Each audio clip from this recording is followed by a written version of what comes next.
All right, welcome finally to another victorious edition of the Assembly Call. So this is Andy Bottoms. I'll be with Ryan Phillips tonight. Sorry for the technical difficulties for those of you who tried to get in shortly after the game started. At one point, I could get on neither an iPad or a laptop, and then I was on both, and now I'm only on one. So I think we've got all the technical difficulties behind us.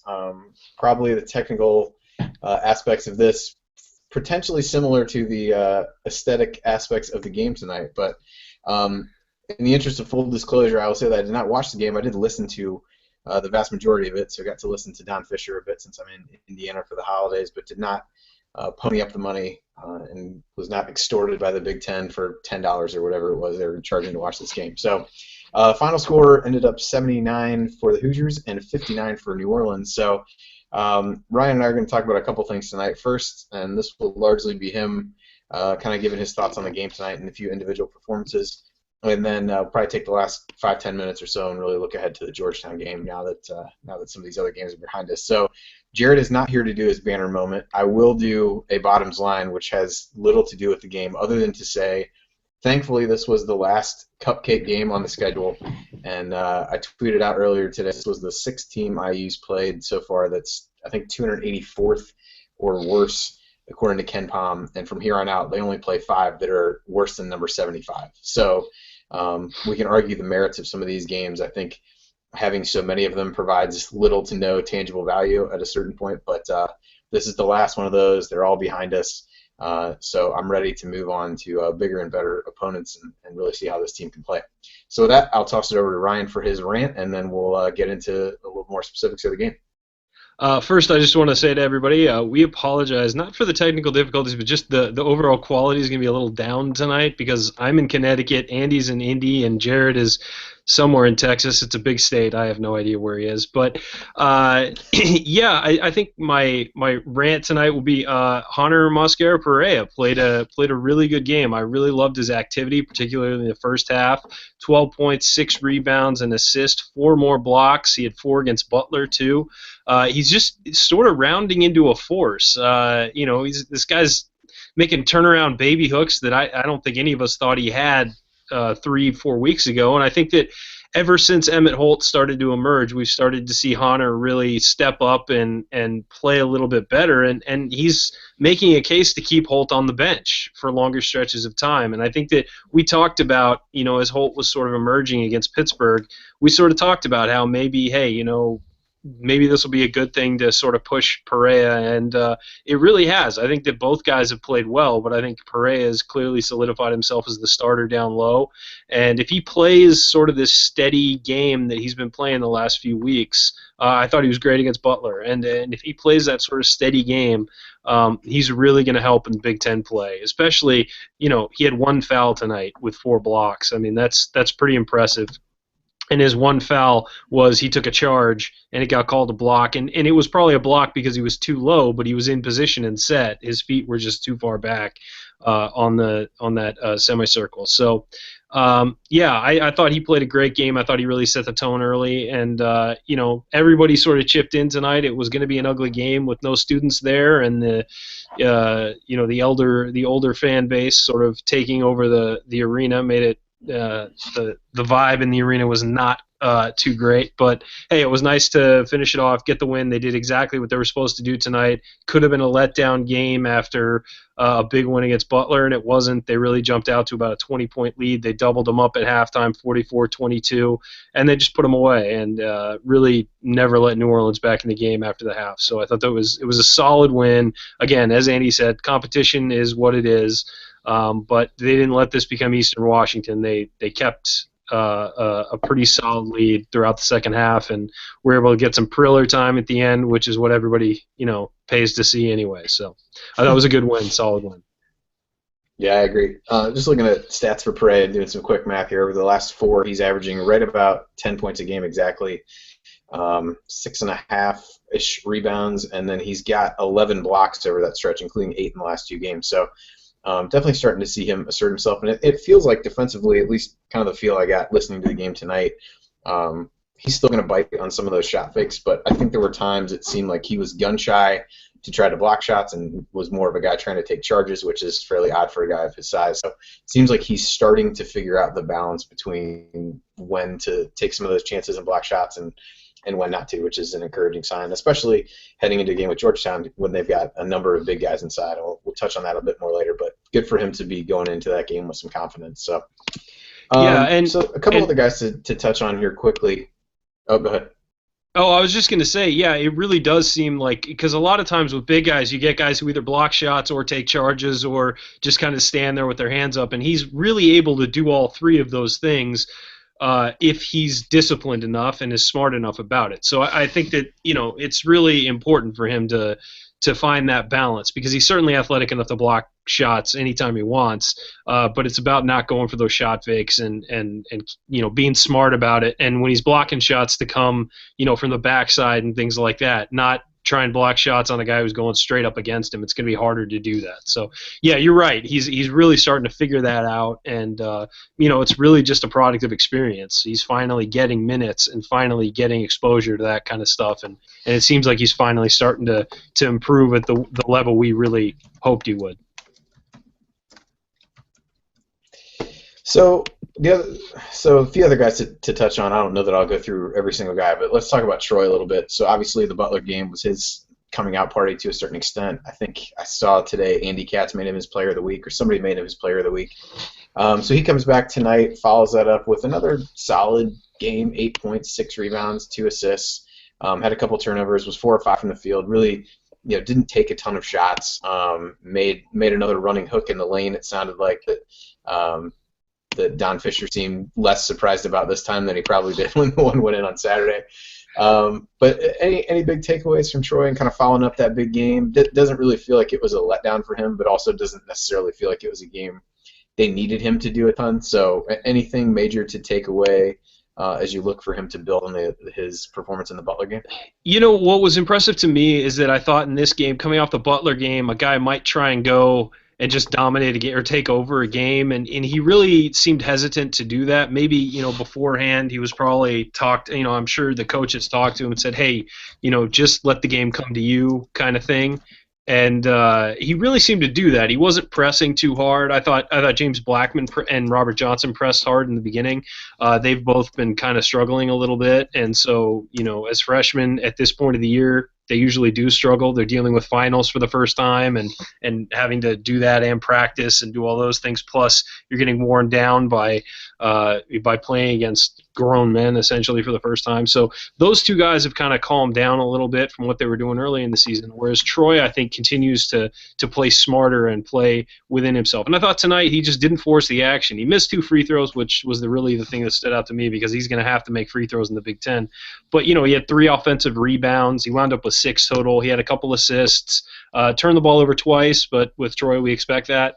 And so, yeah, I really thought that he played sort of within his range, kind of the game he's supposed to play, and maybe didn't score as much as we're expecting him, but I thought that he didn't try and force too much. Sometimes when guys come off a 22-point game, they'll try and get 15 minimum or something, and he really didn't seem to be pressing too hard, and that worked with the game plan tonight because they were moving the ball and getting everybody involved, which was probably the right idea for these guys.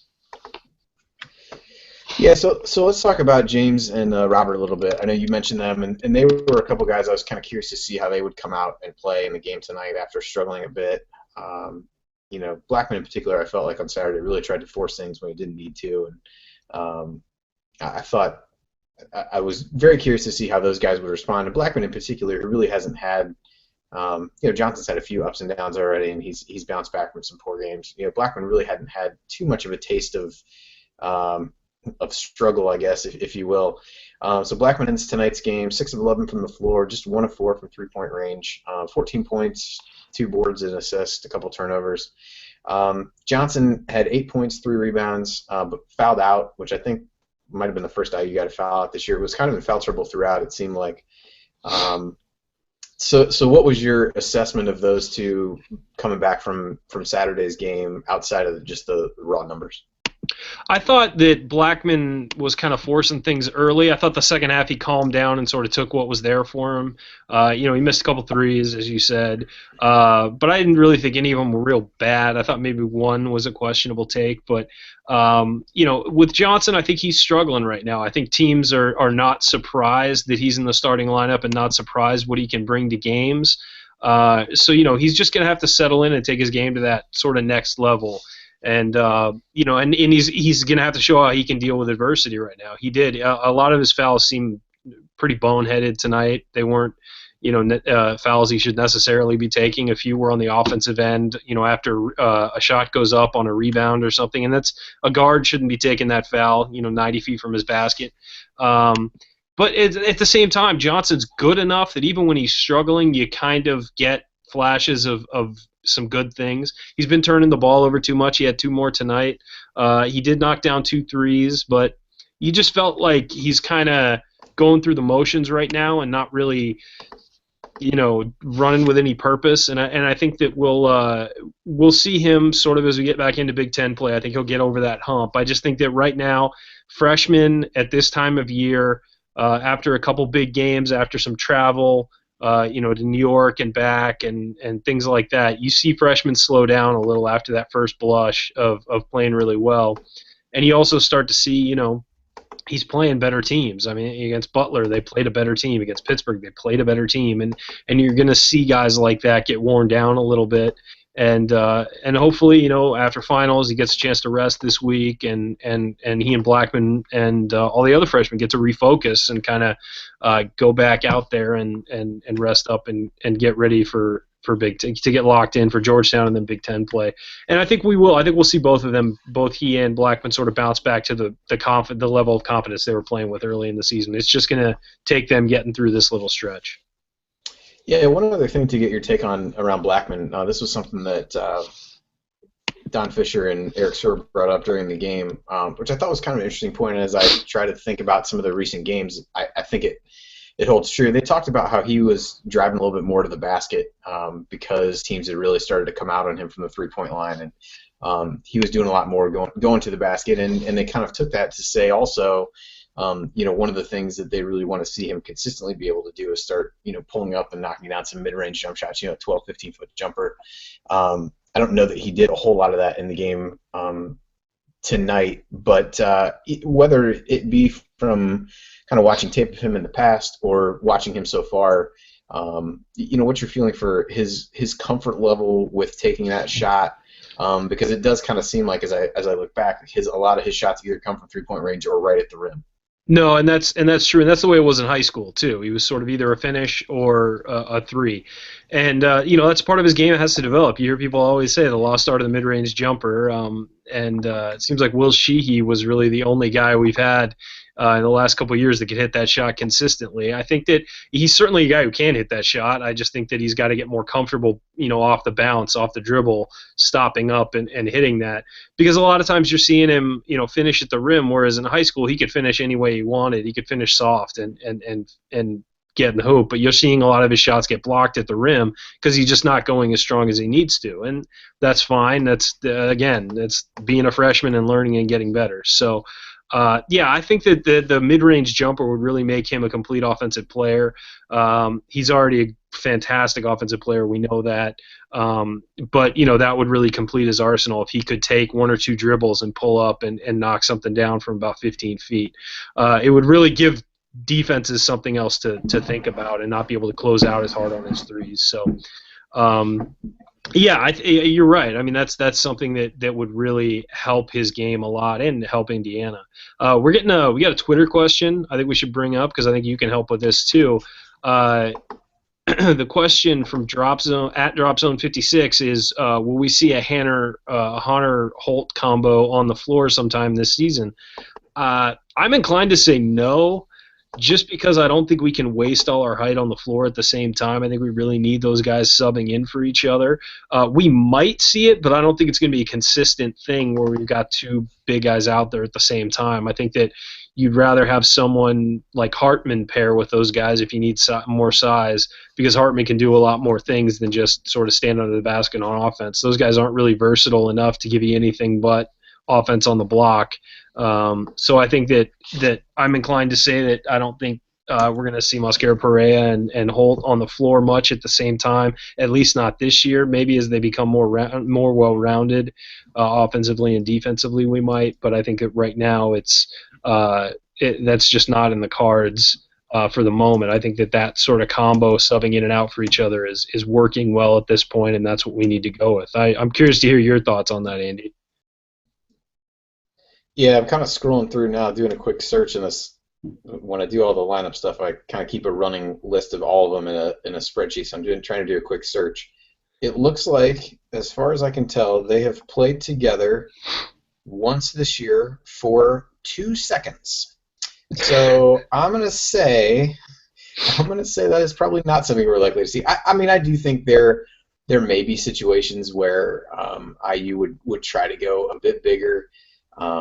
But I think it would not be for extended periods of time if it happened. I wouldn't look for it to happen regularly, and I wouldn't look for it to happen for long if it does happen. And it certainly hasn't so far this year. Now, obviously, with Holt being suspended at the beginning of the year and really not being used too much until recently, it's hard to draw a firm conclusion from that. But so far from what we've seen, they've played together for 2 seconds, and I have to assume that was probably a situational thing toward the end of a half or something of that nature. So Yeah, I closed it and don't know which game it was, but my guess is that that's probably when it actually came. yeah, and I would think that maybe in a out of bounds situation late in the half, you might want to have Perea on the wing at the bottom of the 2-3 zone or something to close out to a shooter and Holt in the middle. But other than that, I can't really think of a time defensively you'd want those two guys sort of working together because they kind of do the same things and it's kind of repetitive. And if you've got a stretch four on the floor for the opposing team,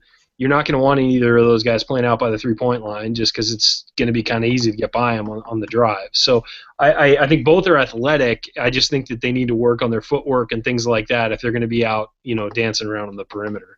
But it's a good question. I mean, I think a lot of people would like to see more size on the floor for this Indiana team. I'm just not sure that's in the cards this year as things go. I mean, I'm sure, again, crazy things are going to happen. Guys are going to get in foul trouble, things like that. I'm sure we'll see them both on the floor at some point, but I don't think that's going to be a consistent, problem or a consistent group that we're dealing with where there's some kind of problem with fouls or whatever, where we're going to see them for long stretches of time.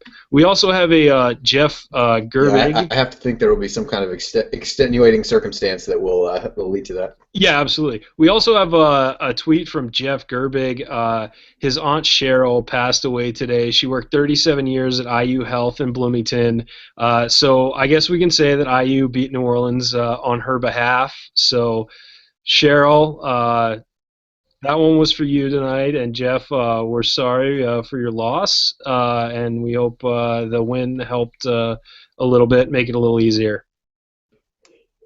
So, Andy, Yeah, I agree. Definitely.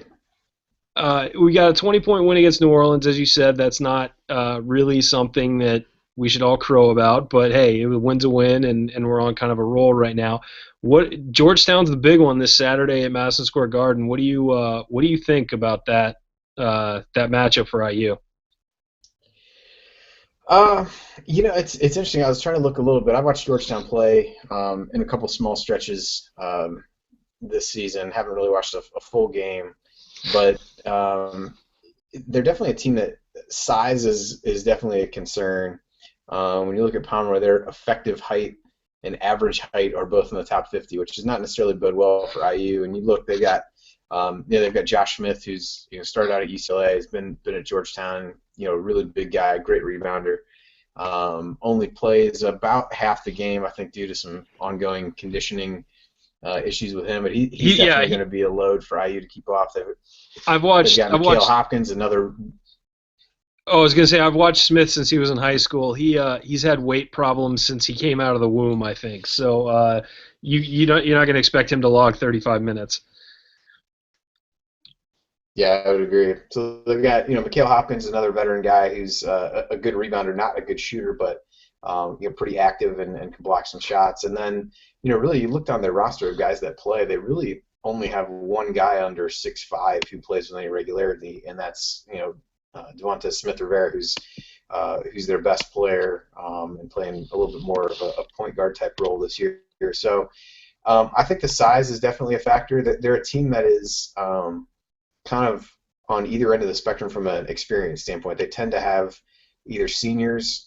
Smith Rivera is a junior, although he's played a lot of minutes, so I would almost consider him in that class. And then they've got a fairly talented group of freshmen with LJ Peak, who I know has knocked down a couple big shots in games I watch for them.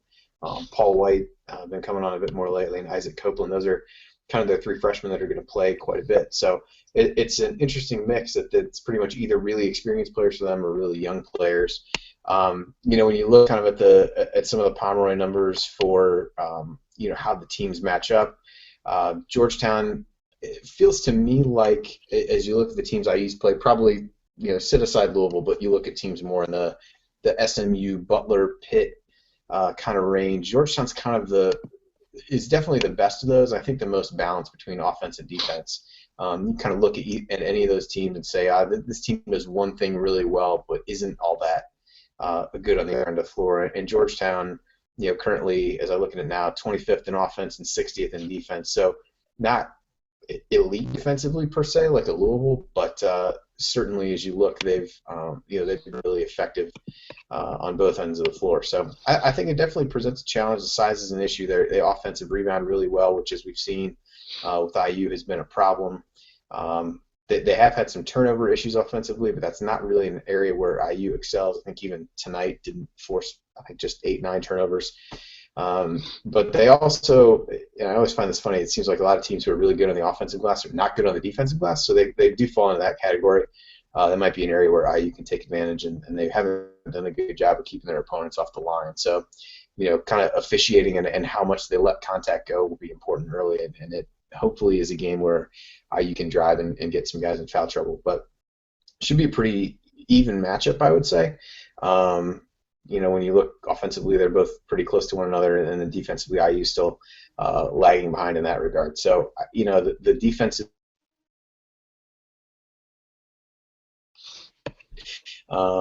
and so if there's one thing to be concerned about, it's probably keeping them off the offensive glass. So they don't shoot a ton of threes and haven't shot it all that well. Smith Rivera in particular has been way down from where he was a year ago. So I would suspect you'll see zone that everybody loves so much on Saturday, at least for some stretches of time, and how they rebound out of that's going to be pretty important.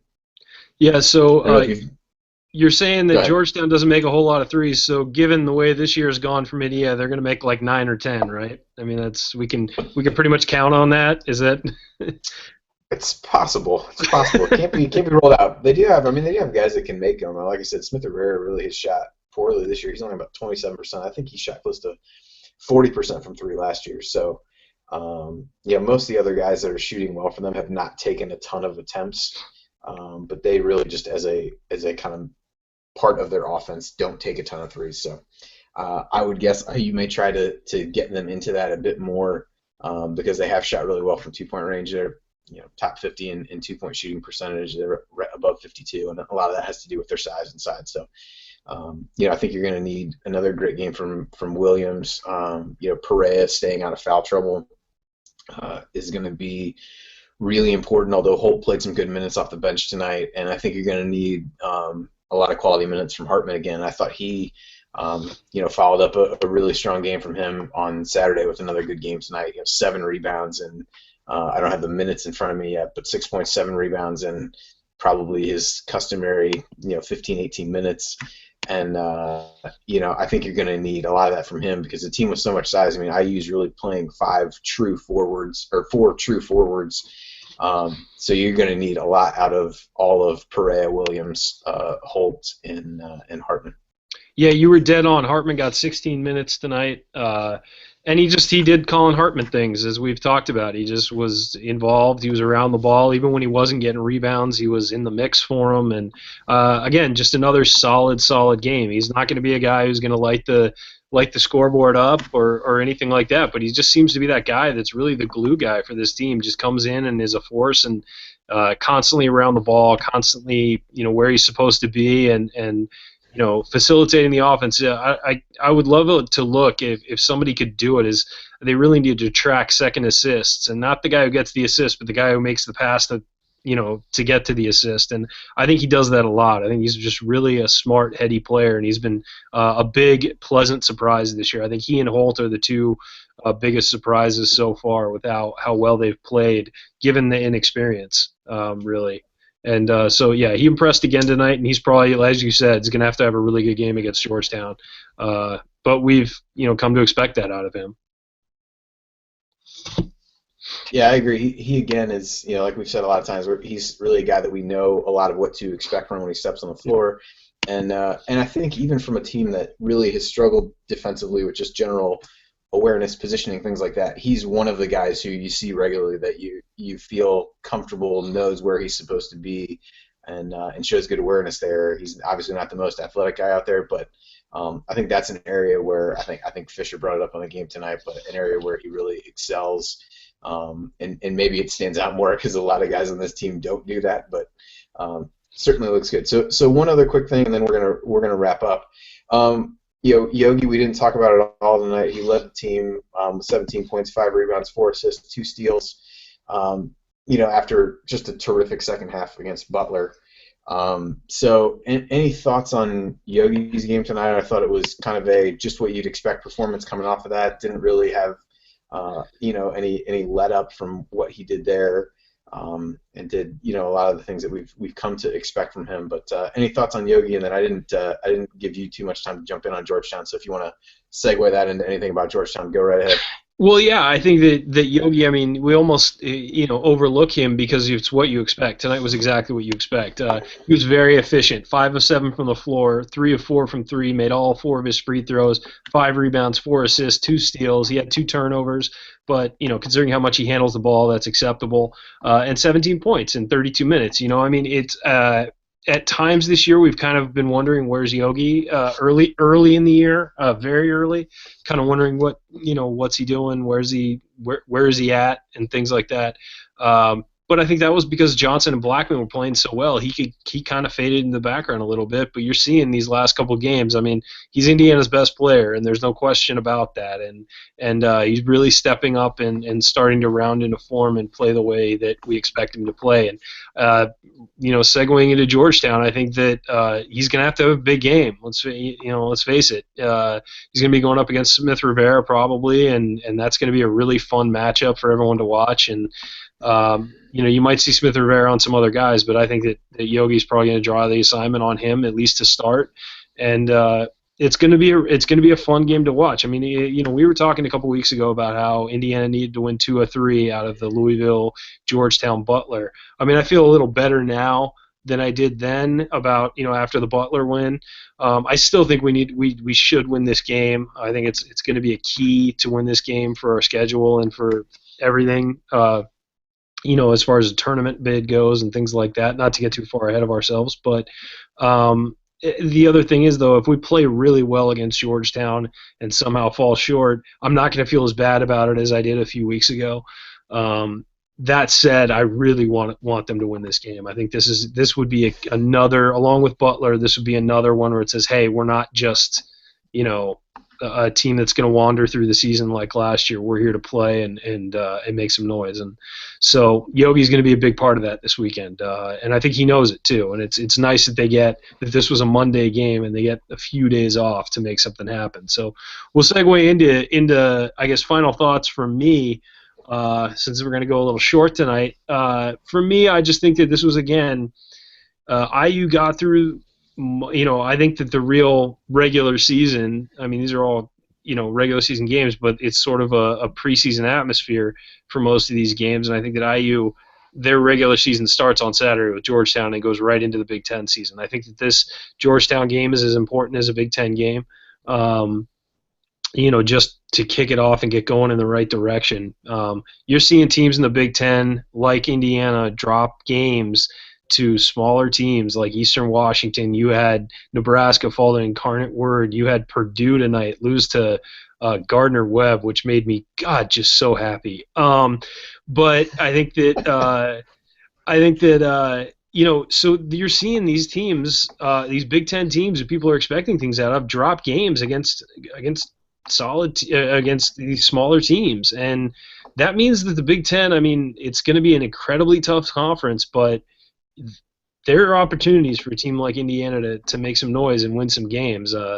When we dropped it to Eastern Washington, I thought, man, this is going to be a long year. But it looks like everybody's doing that this year, falling to somebody they shouldn't. And yeah, I'm really excited to get going. I think that Georgetown's really the kickoff to the regular season, and it's nice that we got through games like we changed what we were doing against teams like Lamar and Eastern Washington. And in these last few games where we've played outmatched opponents, we've made them look like outmatched opponents and buried them and, had an easy run with it to finish things off.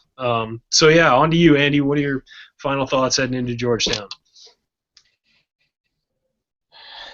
Yeah, I mean, a lot the same as yours. I'm excited for the game on Saturday. I think it's going to be, I think a win would easily be the biggest of the season. The Butler game was great, but I think Georgetown I think you can look at some of those. It doesn't mean these aren't good wins, but you can look at SMU and Pitt and Butler, and you can kind of say some of these are one-dimensional teams, and that's probably true. But I think this would, beating a Georgetown team, looking the way that they have so far, would be definitely the best win of the season so far. And even though the road to 10-2 probably hasn't looked like what most people thought it would, I think exactly what you said. You look at the Big Ten. I tweeted this out yesterday, or maybe it was Saturday, after a number of other Big Ten teams lost.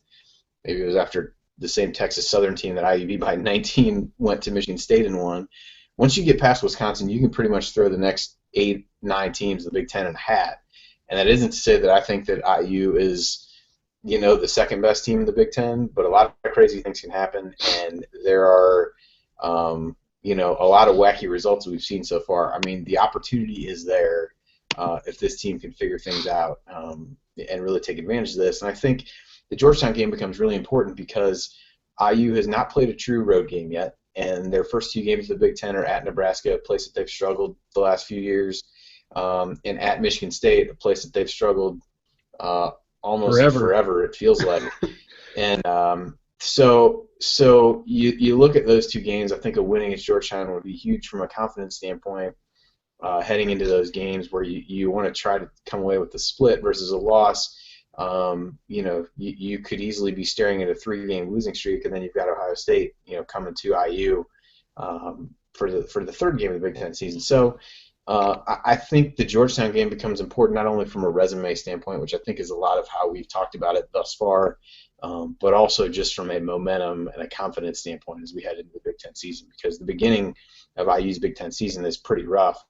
The end of it gets to be a little bit better, basically because of more home games down the stretch, and the away games are against some of the lesser teams, at least thus far.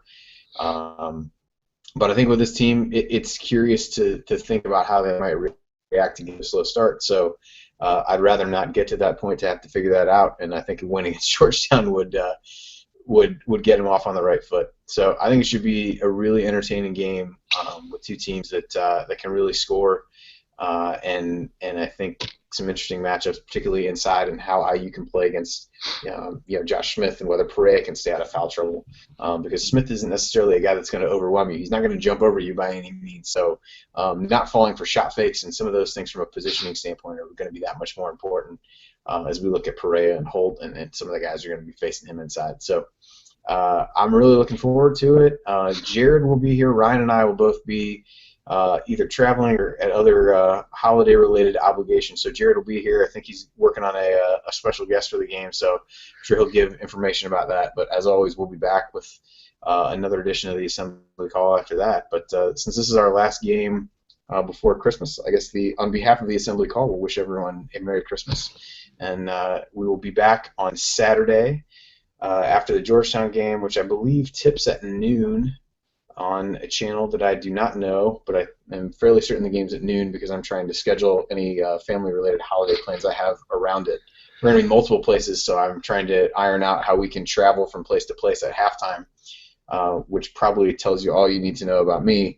And, I will be looking forward to the game for sure, but also logistically trying to get things sorted out. I will be about 30,000 feet in the air, flying across country, and probably paying with a credit card to watch it on a small TV monitor and screaming my lungs out, which is just payback because, quite frankly, I had to deal with 3 screaming babies on my flight out here, so I get to be the screaming baby if we lose. On the way back. But yeah, very, like you said, very excited for that. Merry Christmas, Happy Holidays to everybody out there. Thanks for sticking around with us through some technical difficulties tonight, and hopefully we're back with a great show on Saturday, and then we'll be right into Big Ten season, and I'm pretty sure we're all going to be here for every Big Ten game, at least we're planning to. So we'll have the whole team together for you once these games really start to tick up. So thanks, everybody, for tuning in, and for Andy, I'm Ryan, and Jerod is somewhere again in the middle of Texas, and I have no idea where, but his thoughts are with you as well, and we'll see you on Saturday. Have a good night, everybody.